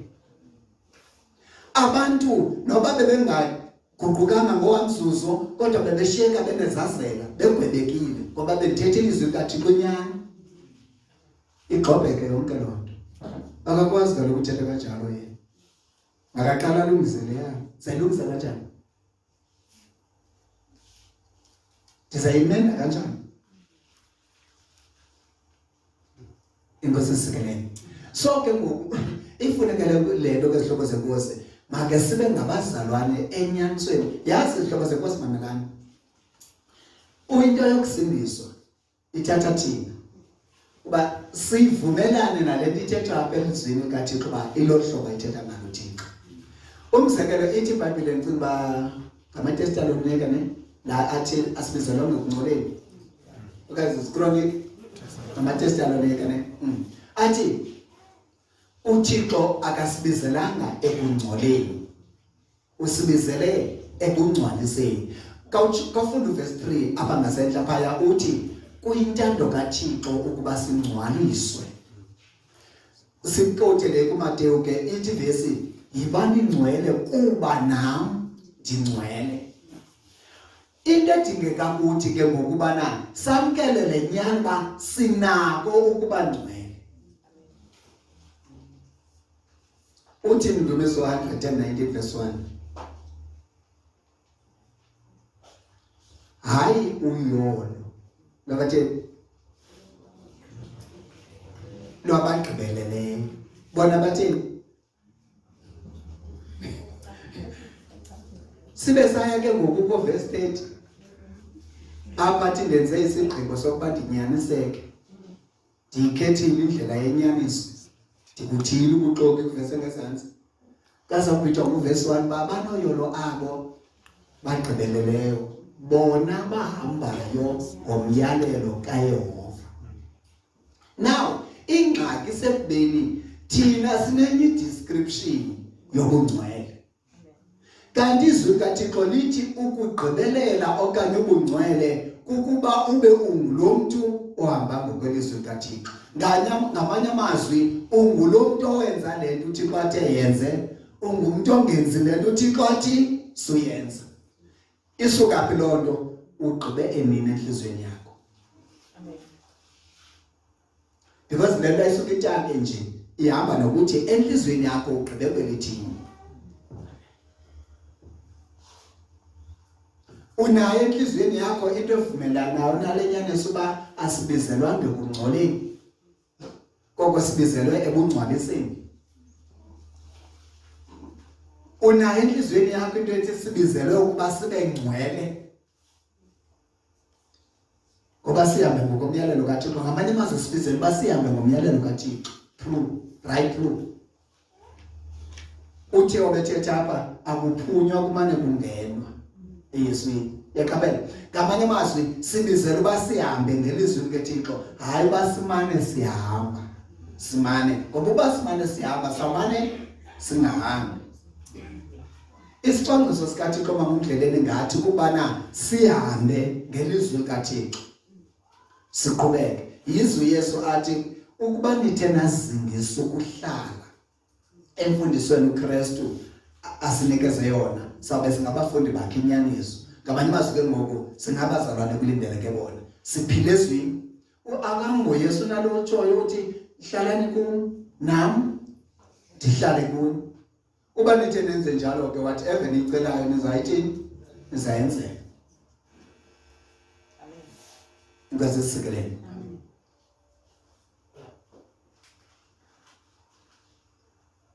Mamuso. Ukhona ne? Good. Sengathi ucinga phansi kwendaba zikho. Yasazi indawo lapho.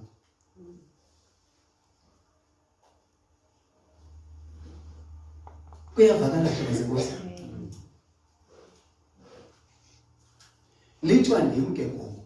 Uba singake sigqiba apha enhlizweni zethu simvuthixo uba usibizele ekungcwaliseni hayi ekungcoleni, uvele uthi enhlizweni yakho gabela kamfundisi uqhekeza ndifuna obungcwele, uthi masibe ngcwele ngoba naye ungcwele, obungcwele ndiyafuna vele mthande kayitshona.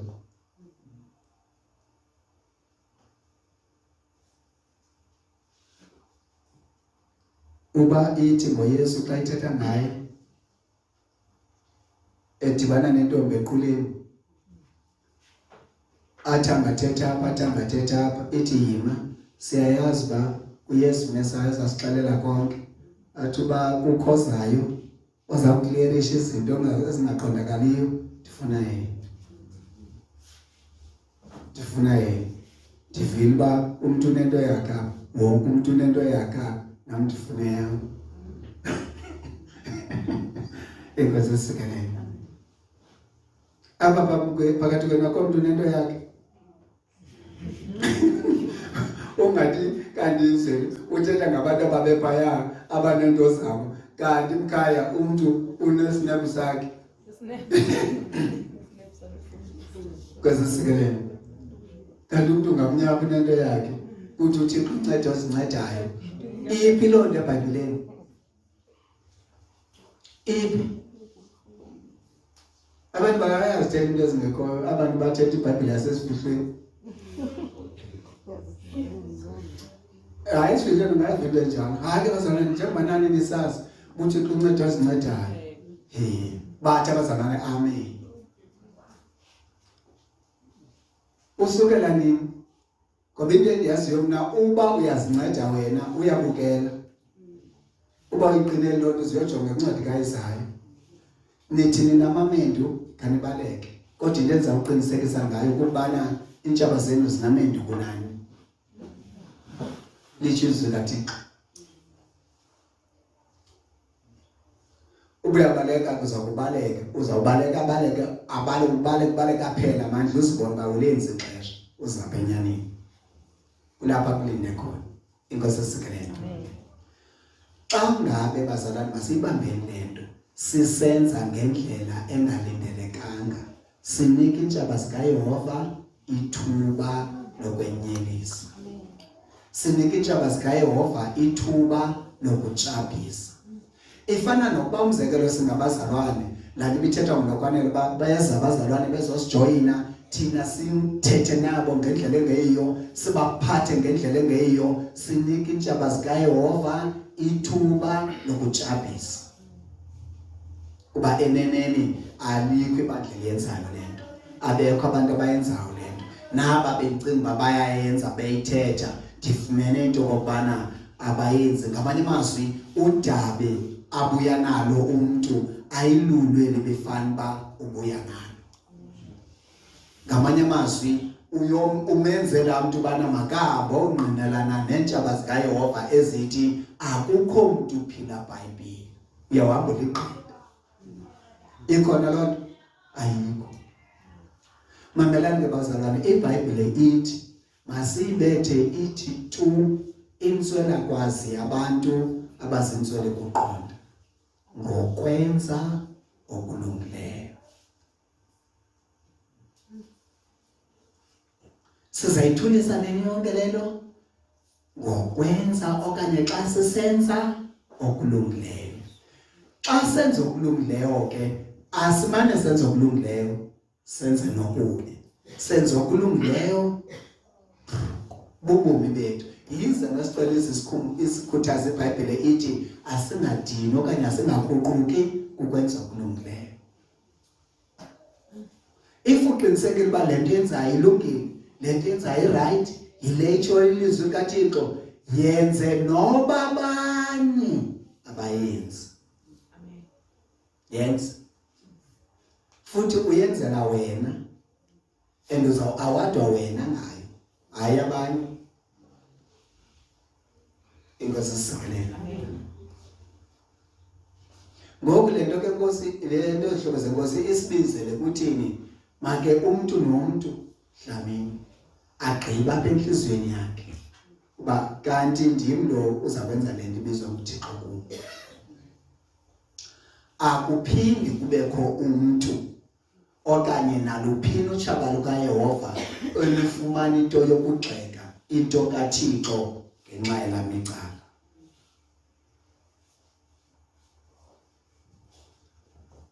ndicinga ngomfundisi oqhekeza omdala othi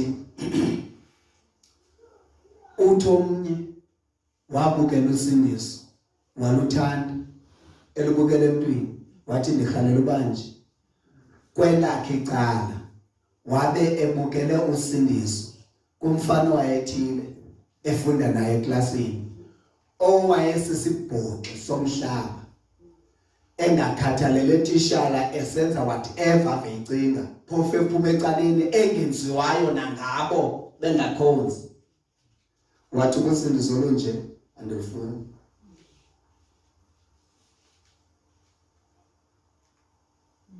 unike intshaba zikaYehova into yokujabisa yithi yena uzweni ndiyamva akalufunanga usindiso ngenxa yendlela ayibonayo engeyiyo elipresentwe ngayo nam futhi ndandingazulifuna ifana nalento athi umuntu xa ibona umuntu omoshayo athi uvelaphi enzela uba ndingaze ndiye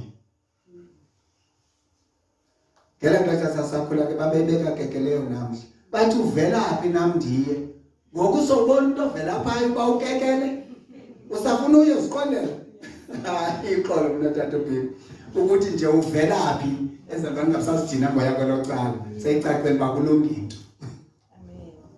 inkosi isikelele yithi iintshaba zikaYehova zazihleli zikho kwangelo xesha zigxeka yena ke ngoku wasinika igrip okanye into eqinileyo yokugxeka ngoba uthi kule nto kodwa uyipresenta okanye uyiveza ngendlela engeyiyo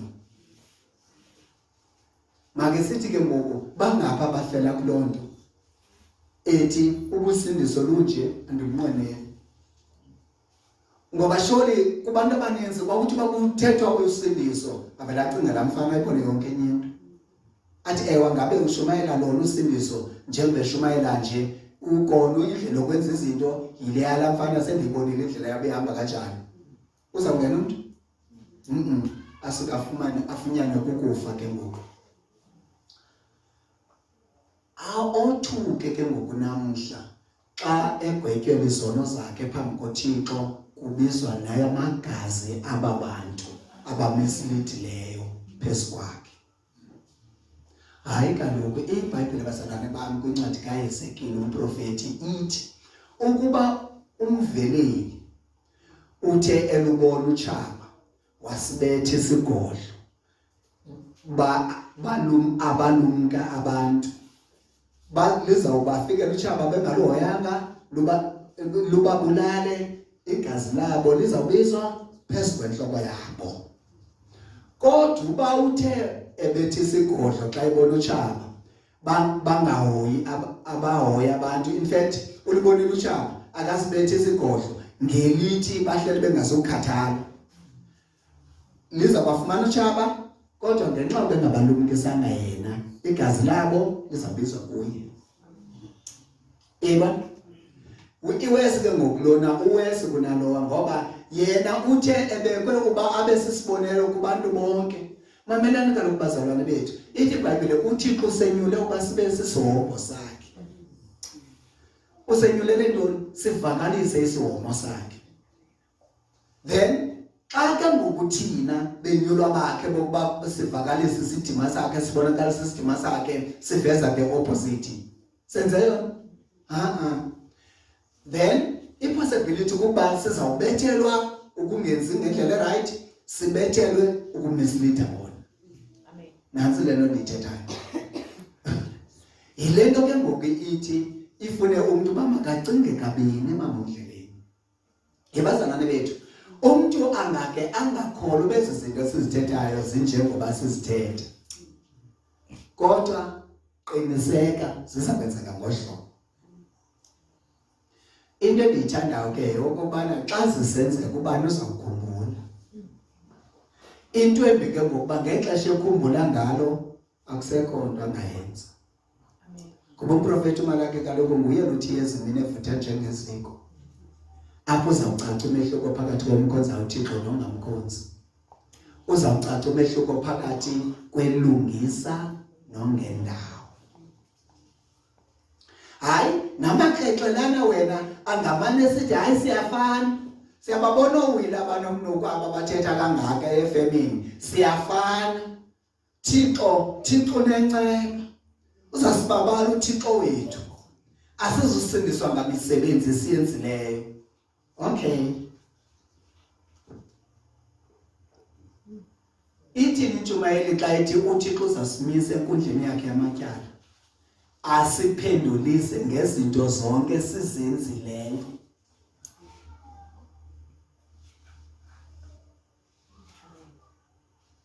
Uzabe senobabalo nje. Ngoba lubabalo olu lokubana sizive izinto sisengeneni. Lingekakhali ixilongo. Asizuzu ubulungisa kuThixo ngokwenza right. Sizuzu ubulungisa ngokwamkela uYesu, ngokukholwa kuKristu Yesu. Ukholwa kwethu nje sibe ngamalungisa. Amalungisa ke ngoku kulindele kubana mawalungise. Kuba ngamalungisa. Asuke ke ngoku umuntu olilungisa omele balungise njengelungisa angalungisi abuse ubabalo. Amen. Athasiphinde emthethweni thina siphile ubabalweni. Xa kufuneka enze lento itshiwo lilizwi. Atshintshe ukuthetha. Aphephe ukwenza lento alindeleke uba ayenze. Ndithanda into ethethwa nguPaul, I think nguPaul kwincwadi kaTimothy. Sorry. Athi kawuphulaphula isazela. Make sithi uyasithethelela wena uba awulolungisa ngokugcina umthetho. Lo mthetho phofu kuwe ukuba ugcina ilizwi likaThixo. Okay. Isazela sakho siyangqinelana nawe. Siyavumelana nomoya wakho. Sithini sona?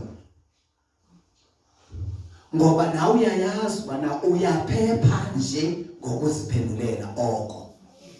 Eyona nyaniso ukuba lelizwi nesazela sakho sithi umele uba uhamba ngale ndlela uThixo atsho ngayo. Uthi ke phaa kulaa ncwadi kaTimothy, abanye ngokusijela isazela latyumka ukholo lwabo okweselwa elinamasi. Ngamanye amazwi esalindele ukuzawuzuza into elisindisweni kwasona babhadla ngabaphela konke. Ngoba isazela ndisithanda ngoba mamubhile asikuhloniphi tu. Hawu ngazikhiphe izibhekisi zakho uzinxibile nansi itiger yakho uba itiger. Ile nto kaloku ntona ezasilanye nayo tiger lithi. Umesibhilini. Uthini ngubhili kayiwane. Ukwakho. Yeah. Akuthethwa mthetho. Akumelanga. Ungaziqhatha nje. Isazela sithi urongo ubungamelanga uthethe ngolahlobo kutata uBhili. Amen. Angocela uxolo. Ngageza. Ngageza useqithile abasojonyana. Isazela kasithethe lona. Sithetha angocela uxolo. Awukho right. And noba ungazenza right awuzudube right ude ube kanti wenze right. Okwezindawo bekuthiwa lungisa zona. Yabazalwane bethu. Make siliphulaphuleni ilizwi likaThixo ngohlobo lokubana zonke ezi zinto emayoli zijonge ukunceda thina abazalwane bethu. Make siyijongeni ngolohlobo. Yonke lento siyivayo ijonge ukuncedisaneni nathi. Ukubana sibe ngabantu uThixo azawunqwala xa befika phambi kwakhe. uYesu mavulisa ke ngathi ndiyambona encumile athi ndandifela uba nibe nje. Ndandinibona ninje ngokundinikezela ngempilo yam. Eyona nto yayidikhuthaza uba ndinyamezele yandibona nini. Ithi iBhayibhile ngenxa yovuyo owayelubona lamenza into bakwazi umelana nenhlungu zomnqamlezo. Ngamanye amazwi ubona ahead. Yile nto nathi sigcine sikwazi ukuqhubeka. Bana seyibona whatever esithi come through yona. But isiphelo sisekubeni ekugqibeleni abosindiswa bazawusindiswa. And bazawusindiswa ngoba sishumayele wonke ofuneka ashumayele. Ingasisikele. mandinike wena mamhleleni itayitile namhlanje. Uzele ndizawuqala. Uhamba nami ngomcu. Ndiyagqiba ngoku. Ndiyakunika. Ngamane zithi yakho, ungandivukeli. Okanye ufuna nje nike bani? Kodwa ndiyakunika. Inkosi isikele. Kuyavakala hlobo zenkosi.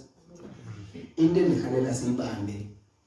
Kungabe lolu zibamba zonke kodwa sibambele ngobuninzi ubana masingamniki abagxeki besindiso, abagxeki belizwi likaThixo, abatshaphisi bakaSomandla, mabangatshaphisi ngoba thina, ngoba mna ndenze ngendlela elitshaphisayo nyani. Le nto ke ngoku ifuna uba masibe thina siyakwazi ukubuyela kuthi. Xa wenze into uyakwazi ukubuyela kuwe ubana bendirayithi ke ngokwejiji, bendirayithi ngothetha kanje, ndiyabava bayathetha ngobuninzi, bendirayithi ke. Yabazalwane bami, ndaweni yokukhawuleza ube nomsindo xa ulungiswa ngento, khawukuqale ngotsibele ukuthini, ngokwenza ngale ndlela ithethisayo uburayithi na, futhi usiphendule wena. uDavide akuthethwa naye apha yena uthi ndonile.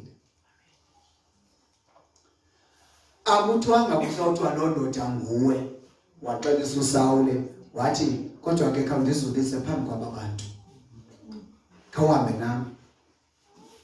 Uyaqonda akavumi uba wonile wenza akenzanga ngendlela belindelekile. Uthi kodwa ke ndiyayiva ke ngoku uyithethayo, khawundizulise phambi kwaba bantu. Ngamanye amazwi khawenze ngokungathi akwenzeka nganto. Le nto mayibe phakathi kwam nawe.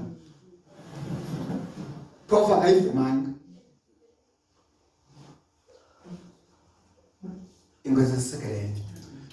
uThixo ke zihlobo zenkosi ujonge ubana siphucuke. Yazi omnye umuntu angakajonga athi yes kuninzi okanye kuyabonakala okungakuthi, kodwa kusekuninzi nokufuneka sikwenzile. Ngoba yazi usindiso, the more uThixo elikhila, the more you want by need more. Okonothi ekhila lo ndawo ubona ba ndidinga kwakhona. Yekabe ngase kwengeze ndiya usisa uyibona le ba ye ingathi le nto ayiyo nayo lo hlobo bengicinga bilulo ibhetele kakhulu kunale bendiba ndifuna yona. Yebona le. So kumke ngoku ithethe ukuthi lonto basingangobantu abanjalo ke ngoku eze uThixo ethetha nathi sisamkela kuza kuye kuphucuka indlela esiphila ngayo.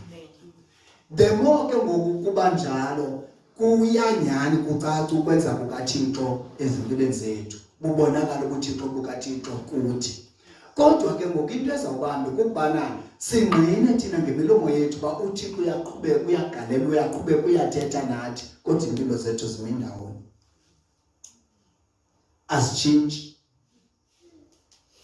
Izoba lihlazo mama ekuhambeni kwexesha kasawudibana nabantu wakwathi omnye utata kum usenze nini wena ndasindiswa ngo-1972. Ngo-1972 ndiyazala iyasindiswa yena. Ngoku ndixawa kuba ke ngoku akaboni na yena uba umdala kwakum ade andichazele ngaloo ngoba kuma node ndithe emntwini ndimbona uba ungama-2000 una 23 years ndibe ndimxelela uba ndandisindiswe nini enzela bazozifumana apho uba ezalwa ndizalwa ndisindisiwe. Into embi ke ngokubana kandijonga u-1972 ke ngoku kuye ngosindiso andimboni. Ndiqonda ke ngokuba bekundim lo unje ngendingayilinge ndiyiqale noyiqala ubana ndasindiswa nini. Yeyibona le inkosi esikelele masilungeni ke hlobo zenkosi. Ukulunga kwethu kusekuthini umuntu make sizibhokoxeleni mana apha kuThixo. Yebona la lithi xa andinazi niba nibona okanye nibeka kanjani.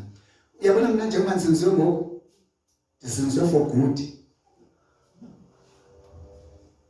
Ayikho imini naze nembone mina ningasindiswanga. hayi ngiyaniqinisekisa into engayenzeka uba unibona ngasizana unibona njabile cha akukho abuzothiwa ngeminethile ndiwile ndiyekile usindiso not i-commitment yami leyo. Ngoku ke ngoku xa ndithi mina abazalwane usindiso bubomi anabo bomi ngaphandle kwesindiso I mean what I say. Ndithetha loo nto bandithetha loo nto. Umama ke wathi awubhadlanga mntanami ndihlala ndisiva kusithiwa abantu umuntu uyabulawa ngento ayithandayo bakubulele ngosindiso wena ndiqonda uba ayilaki ayiwasilaki uyaziva uyabona uba bekho amagqirha anjalo abulela abantu ngosindiso iyo ingathi ngawona besaba zii-friends zami ndithi khawuloyelo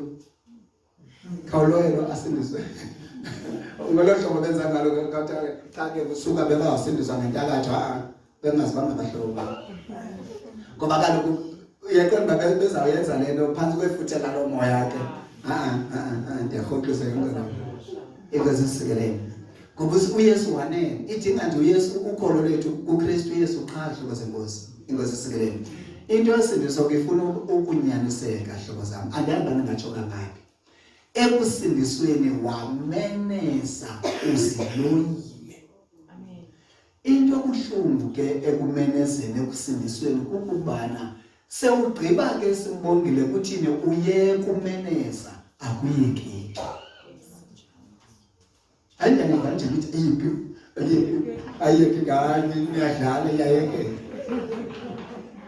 Uyabona le oqala wameneza umuntu sefuna watsho omnye kwalusizi wathi udatwini ndibangaza ukuthi ngiyasindiswa then sifike andani intente zifike kayi5 elalini ndisindiswe umka wabazalwane phelele konke lona ingase ke ngisindiswe ngokuthi ndihlale endaweni nabazalwane angaba ngahlala endaweni nabazalwane phinde kube ngelohlobo ndimsizele ke abazalwane imbinyani yazi iBhayibhile inyanisile waphetha uDlamini eshesha kudala wathi ilizwi make sijongene ukuthi ilizwi lingazaleki negative good. Yazi kukho ilizwi eBhayibhelini amnosho noba lencwadi yamaHebherena elithi ekubeni ke sekwenzeke konke wadlula negazi likaYesu akwenye into akhodini limbe lisaseleyo. Ifana nale verse ethi uba ubani seke wathi ubungcam lobubomi bunefuthe lobomi basemaphakathini wasewabuya umva ukusindiswa kwakhe kakhona kungangenkankulu. Le nkankulu yenzeka ngoba lo mzalwane yayingumuntu endajoyina bekhona apha ekusindisweni benoDlamini lo kuthethwe izinyani ezinyani kuye sajika zabo ubuxoki wenuka wayeka usindiso. Yebo ngoku kunzima yena uhlale kwisindiso akusindiseki. Uyibona le Bhayibheli lithi nelisaseleyo alikho section eBhayibhelini. Into enye safuneka ithethiwe ngoba yonke that means yonke into ayifanele uba uyivile wayiva. Yonke le nto wayivayo ayifanele umgcinile yamgcina njengoba nathi sigcinile. uThixo ndithanda ngoba ithi iBhayibheli kuyakogeda buso bamntu akana favor kuthi kuba akathandi madoda uThixo. Nani namhla ngayenza le nto ayenzileyo kuthi okanye ngayenza le nto ayenzayo nakuthi niya-understand akana favoritism. Xa ufuna wena zibhokoxe lahlele nefele anokwazi usindiswa njengamadoda kaloku uyayazi nawe ngabantu abadifficult kayithe wazinikela kuyazinikela ke ntweni kayithe waphuma uyaphuma ngathi ameneze uyameneza. Andivanga ukuthi iBhayibheli isicacisa kanjani isehlula kwezethu inhliziyo kwezethu. Mna ndinento ethi ke whoever vele azilahlele nofele ngenhliziyo yakhe aqonda uba no no option it's only one way. Ndiyasindiswa whatever engaphandle kwesindiso I take now. Then kulapho ingazuthetha nawe nyani ithi iBhayibheli njengoba siphile esazulwini sesizukulwane esigoso thina masiqaqambe kwenkanyezi. Asizuhamba phela siyophila usindiso kwenye indawo ekungekho nje but kule ndawo enje thina sawuphila usindiso bekhona. Niyazi ekupheleni kwesuku bazawuthi abantu abathi kwiinsuku esasiphila kuzo ngo-2024 wawungenokwazi ukwawuthetha inyani, wawuvele uvukelwe. Uthi ji ezi video zethu. Uthe ngokulo nyaka abekona United Saints Ministries 2024. Avele emqhapheni. Hayi ngexesha lethu kwakurongo gqithi abazalwane bu-modernized, kwakungekho abantu baphila usindiso kakuhle. Hayi yaphinda phela emlonyeni kuthi izanamhla kwakunini ngoba waserejweni engwane. Uvele usithi 2024 aqonda hayi out. Inkosi sikelelo. Masingaziniki ithuba lokutshapisa intshaba zikandikho. Nkosi sikelelo.